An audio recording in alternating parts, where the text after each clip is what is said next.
প্ৰথম নিজৰ ইষ্ট উপাসনা, তাৰপিছত বাহিৰলৈ যাওক। ঘৰত যদি ধূপডাল দিব লাগে, আমাৰ আকৌ এইটো অৱস্থা আমাৰ কণ্ডিশ্যন। আপোনালোকৰ এইফালে কেনেকুৱা কি মই ইমান এটা নাজানো। সকলোৱে ঘৰতো গুৰুগৃহ থাকেই, হয় নে নহয়? আজিকালি থাকে, আগতেহে নাছিলে, এতিয়া সকলোৱে ব্যৱস্থা কৰে। গুৰুগৃহত থাকে, ধূপ চাকি জ্বলায়। ধূপ চাকি জ্বলাওঁতে কোনে জ্বলায়? দেউতা আছে নহয়, দেউতা যায় আৰু গোঁসাই ঘৰলৈ। বাকীকেইজনে কি কয় সেইখিনি সময়ত? চাকি গছ দিবলৈ দেউতা যায়, ককা যায়, মা যায়, আইতা যায়, বেলেগ কথা। বাকীকেইজনে কি কয় সেইখিনি সময়ত? বাকীকেইজন যায় জানো? নাযায় নহয়। 10,000 টকা দিলেই যদি চৰকাৰৰ জয়গান হ'ব পাৰে, হয় নহয়? তাকে আনিবলৈ গৈ ঢেল খাই পৰিও দিছেগৈ নহয় কিছুসকল। উপায় নাই, আৰে পইচা দিছে যাব, তাত কথা ক'বলগীয়া নাই। 10,000 টকা দিওঁতে যদি ইমান টেটুফালি ঈশ্বৰৰ নাম লৈছে, তেতিয়াহ'লে পুৱা গধূলা টেটুফালি ঈশ্বৰৰ নাম ল'ব নোৱাৰি কেলে? হয় নহয়? তেতিয়া আকৌ মাতটো সৰু হৈ আহে নহয়, হয়নে? গালিটো পাওঁতে টোনটো ডাঙৰ হৈ যায়, গোটেই গাঁৱে শুনিব। নাম লোৱা সময়ত এই লাজ লাগে প্ৰাৰ্থনা কৰিবলৈ। এতিয়া আগতে সৰুতে কৰিছিলোঁ আৰু এতিয়া কি প্ৰাৰ্থনা কৰিবি, থক। এই মেণ্টেলিটিটো ক'ৰ পৰা আহিছে? কলি ক'ৰ পৰা আহিব? এয়াই কলি। আৰে নামতে যাহাৰ পুৰুষ উদ্ধাৰ, বৰকে নাম লৈ থাকিলে বৰ ভকত ওলালে। এই অতি ভক্তি চোৰৰ লক্ষণ আকৌ দেই, এনেকৈও কয় ন? সঁচাকৈও অতি ভক্তি চোৰৰ লক্ষণ। চোৰটোৱে ৰাতিপুৱাৰ পৰা শুই থকা বিচনালৈ যাওঁতে সেইটোকেতো ভাবি থাকে, ক'ত চুৰ কৰিবলৈ পাম, ক'ত চুৰ কৰিবলৈ পাম। ভকতজনেও সেইটো শুই থকা পৰা বিচনালৈ যোৱালে ক'ত হৰি কথা পাম, ক'ত হৰি চিন্তন হ'ব। পজিটিভকৈ ল'লেই হৈ গ'ল, হয় নহয়? ভাগৱতৰ মাজত নিগেটিভকৈ একো নাই। বৰ ভকত ওলালে সি একদম সঁচাকৈও বৰ ভকত। আমি ভকতেই হ'ব পৰা নাই, নাজানি যে বৰ ভকত বুলি কৈছে। ভাল কথাহে, হয় নহয়? কোৱাক ক'বলৈ দিব লাগে। কোনোবাই হিন্দী ইংৰাজী গান এটা গাই ৰাস্তাইদি পাৰ হৈ যাওকচোন, একো নাই, ক'বও নালাগে একো।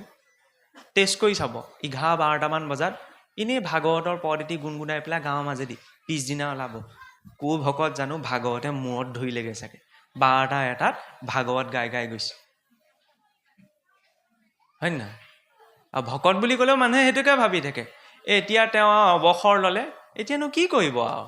সমাজখন চলাই আছে আৰু নাম গাবলৈ মাতিলে নাম গায়গে, পাঠ কৰিবলৈ মাতেগে পাঠ কৰেগে, সেয়াই ভকত। এতিয়াই ভকত হ'ব নাই হোৱা নহয়, কিয় ভকত হ'ব হৈছে? সেইটো মেণ্টেলিটি।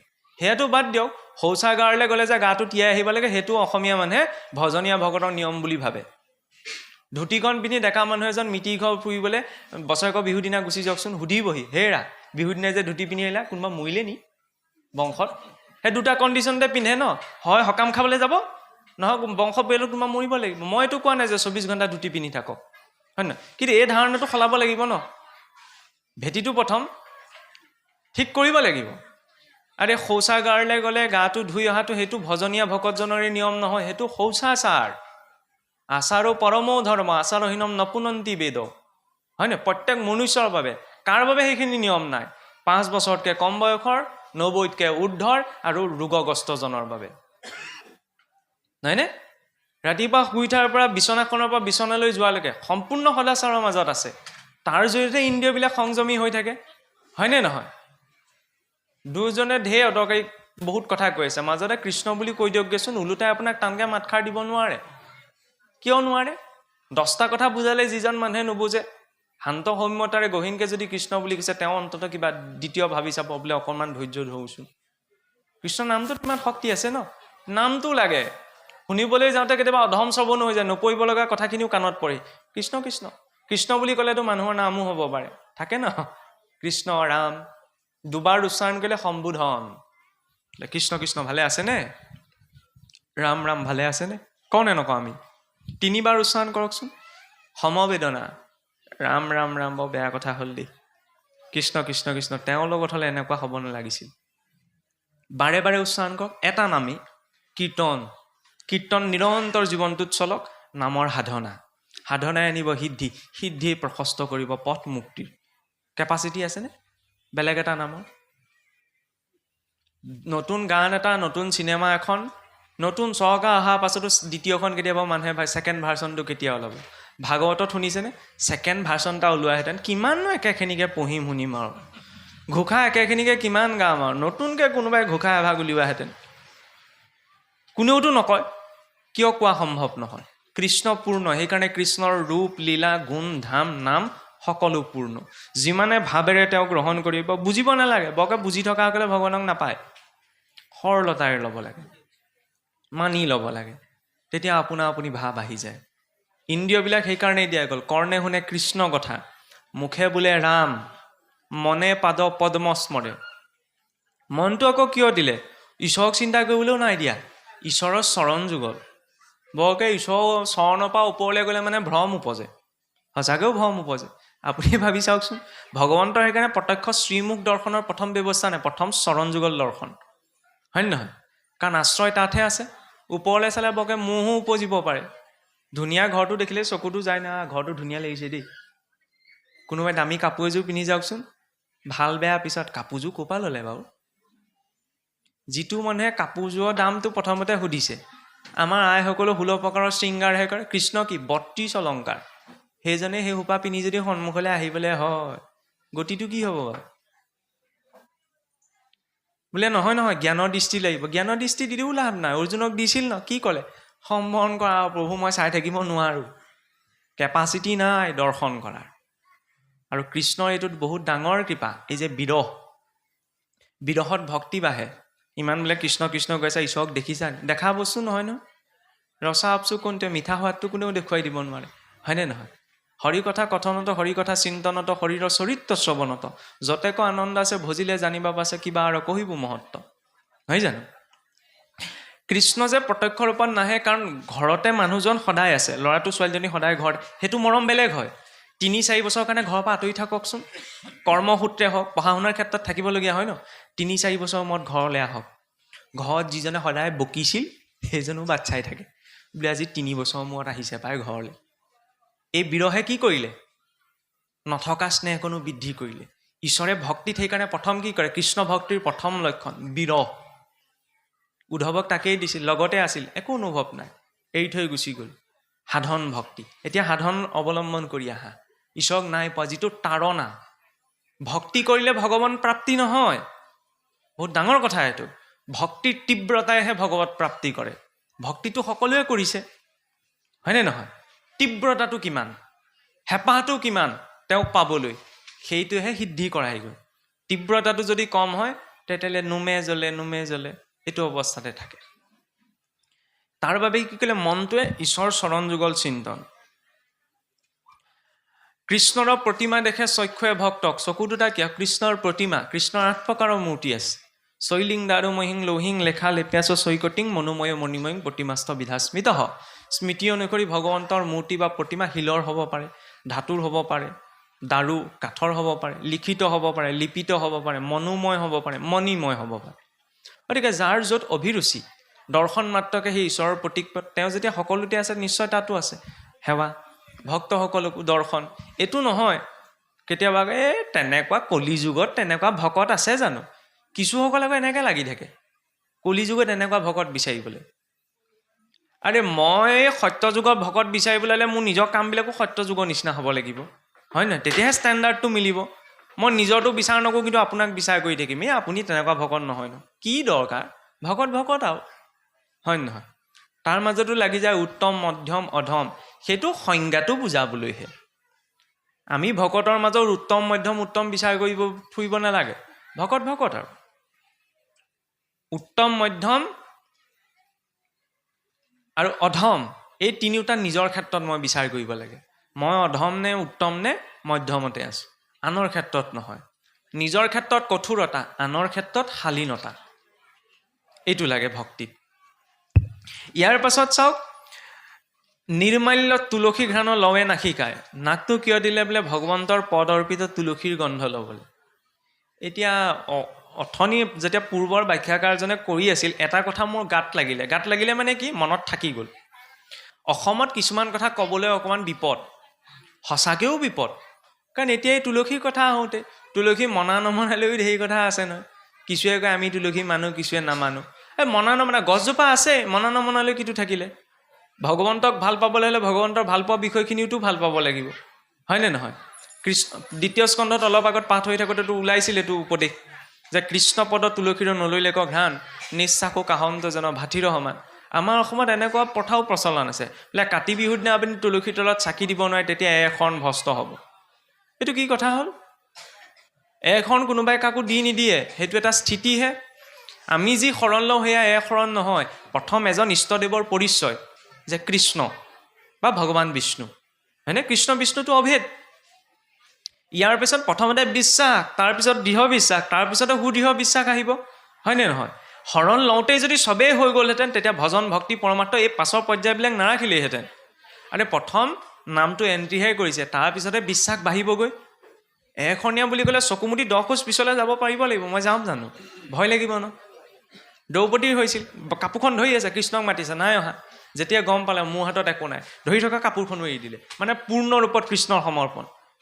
ইমান বিশ্বাস ঈশ্বৰৰ প্ৰতি, ইমানটো বিশ্বাস আমি আনিব পৰা নাই, হয়নে নহয়? সেইকাৰণে এখন মুখেৰে কৈ দিলেই হৈ নাযায়, সেইটো এটা স্থিতি। জীৱই ভক্তি কৰোঁতে কৰোঁতে সেই স্থিতিটো প্ৰাপ্ত কৰিবগৈ পাৰে। নহ'লে এইবিলাক লৈ আমাক কিছুৱে কয় এশৰণীয়া বহুশৰণীয়া।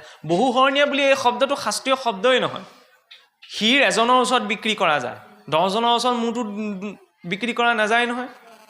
মোৰ কাপোৰ এখন আছে, এজনকহে দিব পাৰিম, 2জনক দিব নোৱাৰি ন। কিছুৱে যে কয় আমুক বহুশৰণীয়া তমুক তমুক, এইবিলাক অদৰকাৰী কথা। মই খোলাকৈ কৈছোঁ, কথাবিলাক ক'বলৈ গ'লে অকণমান টান হৈ যায়। আৰু শৰণ এজনতে, আৰু সৰ্বপ্ৰকাৰে সকলো মাৰ্গত শ্ৰী বিষ্ণুতেই শ্ৰেষ্ঠত্ব নিৰূপণ। আৰাধনা নাম সৰ্বেশাম বিষ্ণু আৰাধনাম পৰম। বৈষ্ণৱ মাৰ্গৰ কথাটো মই কোৱাই নাই। বাকী যে আমি কওঁ শাক্ত হৈব, মই সোমাব বিচৰা নাই। সকলো কৰ্ম শ্ৰী বিষ্ণুত অৰ্পণ কৰিবই লাগিব। কোনোবাই হোম কৰক, তপ কৰক, জপ কৰক, যজ্ঞ কৰক, কাৰণ বিষ্ণুৰ অৰ্পণা অবিহনে একো কাৰ্যৰ সিদ্ধিয়েই নাই, হয়নে নহয়? যেতিয়া সকলোৱে সেইটো কথা স্বীকাৰ কৰিছে, ইয়াত আকৌ আমুক তামুক অকাই পকাই কোৱাৰ কোনো প্ৰসংগ নাহে। এইকাৰণেই ল'ব লাগে, কাৰণ পুষ্পৰ শুঘ্ৰাণ যেন প্ৰৱেশে নাখাত, এমতে যোগী ৰহিয়া প্ৰৱেশে আমাত। ভগৱন্তৰ অন্তিম সময়ত যদি অন্তিম সজ্জাত থকা ব্যক্তিজনৰ যদি শিৰত ভগৱন্তৰ পদ অৰ্পিত তুলসীৰ পাত এটাও আছে, তেতিয়াহ'লে সেইজন ব্যক্তি বোলে সশৰীৰে বৈকুণ্ঠ লোকপ্ৰাপ্তি হয়। ইমান মহিমা। সেইকাৰণে ভগৱান বেঙা। এচলু পানী যদি হাতৰ মুঠিত লয়, মুখখন ধুবলৈও ভালকৈ নাটেগৈ, নহয়নে? কৃষ্ণ কওকচোন। হয়,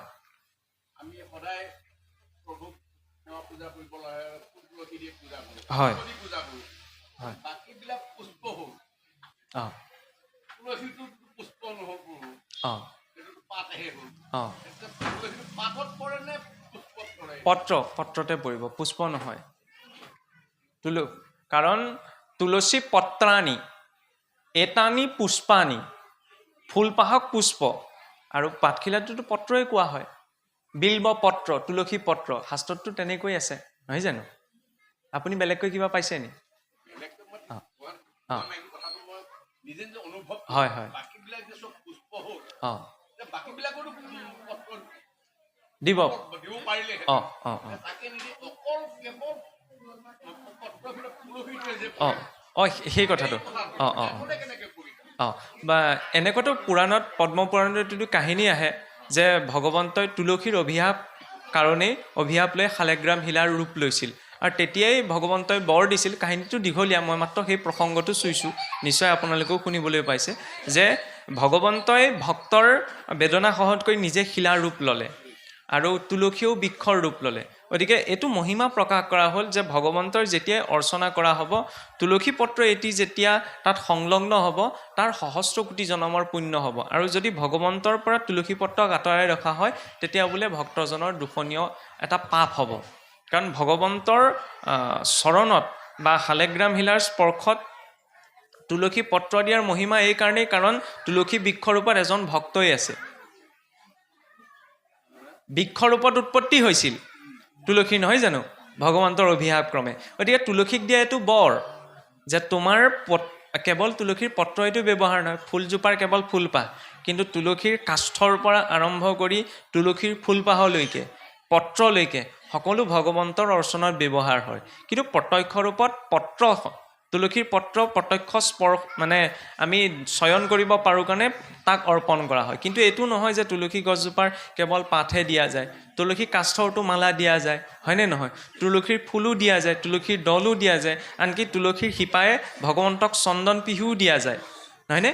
তুলসী বৃক্ষৰ আদ্যপান্ত পৰ্যন্ত সকলো ঈশ্বৰৰ অৰ্চনত ব্যৱহৃত হয়, কিন্তু প্ৰত্যক্ষ ৰূপত পোৱাৰ কাৰণে তুলসীৰ পত্ৰ ব্যৱহৃত হয়। সেইটো কথা। কৃষ্ণপদ তুলসীৰ নলৈলে ক্ষমা কৰিব, নিৰ্মাল্য তুলসী ঘানৰ লৱে নাখিকাই বিষ্ণুৰ নৈবদ্য মাত্ৰ আচাদে জিব্বাই।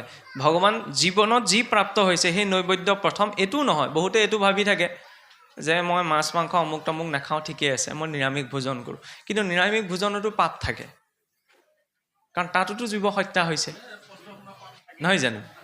নিবৃত্তি ক'ত হয়? যেতিয়া তাক ঈশ্বৰক অৰ্পণা কৰা হয়। আজি প্ৰসাদৰ নামত আমি বুট মগু খাওঁ, তাতোতো জীৱ আছে। সেই দুখৰ পৰা নিবৃত্তি কেতিয়া হয়? যেতিয়া ঈশ্বৰত অৰ্পণা হয়। তেতিয়াহ'লে বোলে বুট মগুকেইটা ঈশ্বৰত অৰ্পণা কৰিব পাৰি, এইকেইটা কিব নোৱাৰি, মাছ মাংস কিয় নোৱাৰি? কাৰণ তাত জীৱ সংস্কাৰপ্ৰাপ্ত। বুট মগুটোত থকা জীৱ সংস্কাৰপ্ৰাপ্ত নহয়, সিহঁতৰ নাৰ্ভাছ ছিষ্টেম নাই, সিহঁতে প্ৰত্যক্ষ অনুভৱ কৰিব নোৱাৰে। জীৱস্য ভোজনম, মোৰ ভোক লাগিলে বুলি মই আপোনাক খাব নোৱাৰোঁ নহয়, এটা মৰ্যাদা আছে। এই দুঠেঙীয়া চাৰিঠেঙীয়াখিনিত জীৱ চেতনাপ্ৰাপ্ত, সেইকাৰণে তাত আমাৰ অধিকাৰ নাই, হয়নে? নিৰামিষ ভোজন কৰি হিটলাৰো নিৰামিষ ভোজি আছিল। বিশ্বযুদ্ধৰ সময়ত কিমান ভয়ংকৰ পৰিস্থিতি সৃষ্টি কৰিলে। গতিকে নিৰামিষ খালে যে এইটো হ'ব নহয়, প্ৰথম ঈশ্বৰক অৰ্পণা কৰাৰ পাছত শুদ্ধ ৰূপত গ্ৰহণ কৰা, হয়নে? পদে বিষ্ণু বৈষ্ণৱ ক্ষেত্ৰকো চলি যায়, ভৰি দুটাই বিষ্ণু বৈষ্ণৱৰ ক্ষেত্ৰলৈ গৈ আমি যাওঁ, গৈ থৈ হুলস্থুল কৰি থৈ আহোঁ। কোনোবা আপুনি উত্তৰ ভাৰত দক্ষিণ ভাৰতৰ মন্দিৰলৈ চাবচোন, ক'তো আপোনাৰ প্ৰসাদ পৰি নাথাকে। আমাৰ বিশেষকৈ ভাদ মাহত দেখিবলৈ বেয়া লাগে, আপোনালোকে কেনেকৈ পাইছে নাজানো, বৰদোৱা বৰপেটাটো গাঁৱৰ নামঘৰতো ভগৱানৰ স্থান বুলি কওঁ, প্ৰসাদ সিঁচৰিত হৈ থাকে, হয়নে? যাক আমি বৈকুণ্ঠৰ প্ৰসাদ বুলি কওঁ, সিঁচৰিত কোনে কৰিছে? অসুৰে কৰিছে নে ভকতে কৰিছে? হয় নহয়? এইটো বহুত ডাঙৰ কথা। সেইকাৰণে প্ৰসাদৰ পৰিমাণ কমকৈ, ইমানখিনিকে দিলে প্ৰসাদ হৈ নাথাকে নহয়। ঘৰলৈ গৈ দাইল বনিব, ভাজি বনিব, ক'ব নাপায়। আমাৰটোতো সিজাই শুকুৱাই পেলাই দাইলো বনোৱা যায়। ঈশ্বৰত এবাৰহে অৰ্পণ, যি ৰূপত অৰ্পণা হৈছে সেই ৰূপতে গ্ৰহণ কৰিব পাৰিলে ভাল, নহয় জানো? সৎসংগলৈ গৈ আমি যি ৰূপত অকণমান হৰি কথা শুনা, বোলে প্ৰসাদেই নাপালোঁ, ঘৰমূলি ভাগেই নাপালোঁ, মিঠৈয়ে নাপালোঁ, কলেই নাপালোঁ, এইটো নহয়। ভকতে এইটো নকয় নহয়, হয়নে নহয়? বোলে ভালকৈ চাকি গছেই জ্বলাবলৈ নাপালোঁ, চাকি জ্বলোৱাৰ ক্ষেত্ৰতো আকৌ ডাঙৰ কথা এটা। গা ধোৱা বাথৰুমটো ইমান লেতেৰাকৈ নথয়, কিছুৱে গোঁসাই ঘৰ ইমান লেতেৰাকৈ থয়। কিন্তু গা ধোৱা বাথৰুমটো লেতেৰাকৈ নথওঁ, আমি থওঁ জানো? ঈশ্বৰৰ গোঁসাই ঘৰ তেনেকৈ ঈশ্বৰৰ থকাত দুই এগৰা অসুৰটো নবহেগৈ চাগে, এলান ধুৱে ভৰ্তিপূৰ্ণ হৈ থাকে। মানুহে অৱশ্যে কয় আমি ইমান নীতি নিয়ম নাজানো, ভয় লাগে, সেইকাৰণে তেনেকেই আছে। ভয় কৰিব নালাগে, ঈশ্বৰ ইমান ক্ৰূৰ নহয়, হয়নে নহয়? যদি গোঁসাই ঠাইডোখৰ অকণমান কিবা এটা অপৰিষ্কাৰ লাগিলে মাটিৰে হওক, যে প্ৰভু অকণমান অপৰিষ্কাৰ হৈ আছে কাৰণে মই চাফ চিকুণ কৰিছোঁ, তুমি যেন দুখ দাই নধৰা। পুনশ্চ আকৌ সেৱা কৰা নহয়, প্ৰভু থওঁতে উঠোঁতে মেলোতে অনেকখিনি দুখ অপৰাধ হ'ব পাৰে, তুমি যেন ক্ষমা। ঈশ্বৰে ক্ষমা কৰিব নহয়, হয়নে নহয়? এই ভাৱটো লাগে, সেয়া প্ৰতীকেই নহয়, তাত ঈশ্বৰ আছে এইটো মই ভাবিব পাৰিব লাগিব। তেতিয়া মই আস্তিক, তেতিয়া মই ভক্ত, হয়নে? মাটিৰে হ'লেও মাটিৰে লিপি, আগতেতো লিপে ন, পৰিষ্কাৰ কৰি থোৱা, এইটো ভাৱ। ইয়াৰ জৰিয়তে মনটো শুদ্ধ হয়। বোলে ভকতৰ ইমান ঠেলা হেঁচা, আমাৰতো ঠেলা হেঁচা কৰি মুঠতে মই সেৱা ভাগ কৰিব পাৰিলেই হয় আৰু, হয় নহয়? এনেকুৱা হৈ যায় নহয়, এইটো হ'ব নালাগে। যদি মোৰ সন্মুখত ৩-৪জন ভকত আছে, মই তাৰ কাৰণে তেওঁলোকৰ কাৰণে চাকি গছ জ্বলাব পাৰে নে ধূপ গছ জ্বলাব পাৰে, ঠিক আছে, মই কাষতে থৈ আহিম। তেওঁ জানে নহয় ইয়াৰ পৰাই সেৱা ভাগ কৰিছোঁ যে প্ৰভু এই সকলো মানে জেগাডোখৰ ইমান ভিৰ হৈ আছে, তুমিতো জানাই মই ইয়াৰ পৰাই সেৱা ভাগ কৰিছোঁ। কিন্তু মোৰ বেদনাটো কি? মই যেনে তেনে ঠেলা হেঁচা কৰি হ'লেও মোৰ কামটো মই কৰি থৈ আহিব লাগিব। আৰে মোৰ কামটো কৰিবলৈ যাতে মই ৩-৪জন ভকতক ঠেলিলোঁ নে? ঈশ্বৰৰ সন্মুখত গৈ যদি মই ভকতক ঠেলোঁ কেনেকৈ হ'ব? সেইকাৰণে হৰি ক্ষেত্ৰলৈ যাওঁতেও এইখিনি অকণমান সৰু সূক্ষ্ম কথা কিছুমান দৃষ্টি পৰিলে ভাল হয়, হয়নে? এইদৰে যেতিয়া সকলো ইন্দ্ৰিয় ঈশ্বৰমুখী হৈ থাকে, তেতিয়া আত্মনিবেদন সম্পন্ন হয়। তেতিয়া ইন্দ্ৰিয়বিলাকক বেলেগকৈ লেকাম লগাব নালাগে, নহ'লেতো ইন্দ্ৰিয় এনেও চঞ্চল, কামৰ পৰা আহি পেলাই ভাগৰ লাগে। গোঁসাই ঘৰলৈ যাবলৈ ইমান এটা আৰু নালাগে, গধূলা সময়ত যেতিয়া কামৰ পৰা আহি পেলাই সোমাইহি, হয়নে নহয়? মানুহৰ শৰীৰহে তেনেকুৱাতে তিনিআলি মূৰত হুলস্থুলটা লাগকচোন, ভাতৰ কাঁহীখনৰ পৰা উঠি গৈ তাত পাবগৈ, কি হ'লনো? সেইখিনি সময়ত এনাৰ্জি ড্ৰিংকছ নোখোৱাকৈ এনাৰ্জি আহি যায় আকৌ, মানে ইন্দ্ৰিয়বিলাকে বেয়ালৈ বেছি টানি থাকে, হয়নে নহয়? সেইকাৰণে নাযাওঁ বুলি মই নিজেই নিজক ক'ব লাগিব, আনৰ পৰা পৰিৱৰ্তন নাহে। ভক্তি এইবাবে যাতে আমি নিজৰ ইন্দ্ৰিয়বিলাকক সংযম কৰি এটা সংযমিত জীৱন যাপন কৰিব পাৰোঁ। বাকী মৰাৰ পাছত কি হৈছে আমিতো কোনেও নাজানো, হয়নে নহয়? আমি সেইটো আগতীয়াকৈ ক'বও নোৱাৰোঁ। আমি মাত্ৰ শাস্ত্ৰ অনুসাৰে এটা ধাৰণাত আগবাঢ়ি গৈ আছোঁ। গতিকে মই আজি আৰু বৰ বেছি বহল নকৰোঁ। আজি ইমানতে মোৰ বক্তব্য মই সামৰিব বিচাৰিছোঁ। পৰৱৰ্তী অংশ পাঠক প্ৰভু আৰু আমাৰ শতাধিকাৰ প্ৰভুৱে আগবঢ়াই নিব। শেষত মাত্ৰ এটাই প্ৰাৰ্থনা যে চাওক, ঈশ্বৰৰ ওচৰত ভাগৱতত এই প্ৰাৰ্থনাটি প্ৰায় 5 বাৰ ৰিপিট হৈছে। সেইটো আমাৰ জীৱনত লাগে যে অনায়াসেন মৰণম বিনা দৈন্যেন জীৱনম দেহান্তে তব স্মৰণম প্ৰসাদম কুৰু মে প্ৰভু।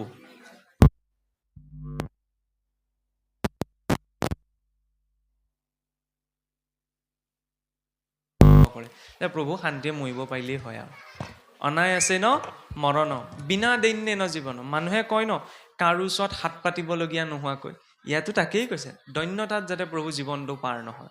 এই দুইটা কণ্ডিশ্যন ফুলফিল হৈ গ'ল। অন্তিম সময়ত যদি ঈশ্বৰক পাহৰি থাকোঁ তেতিয়া সকলো শেষ। সেইকাৰণে কি ক'লে? দেহান্তে তব স্মৰণম।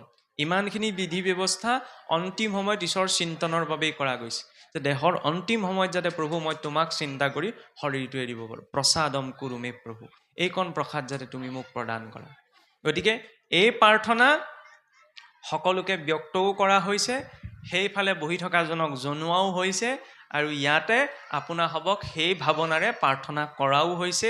এই তিনিওটা স্তৰত আজি মোৰ বক্তব্য মই ইমানতে সামৰণি মাৰিছোঁ। পৰৱৰ্তী অংশ পাঠক প্ৰভু আৰু আমাৰ শতাধিকাৰ প্ৰভুৱে আগবঢ়াই নিব।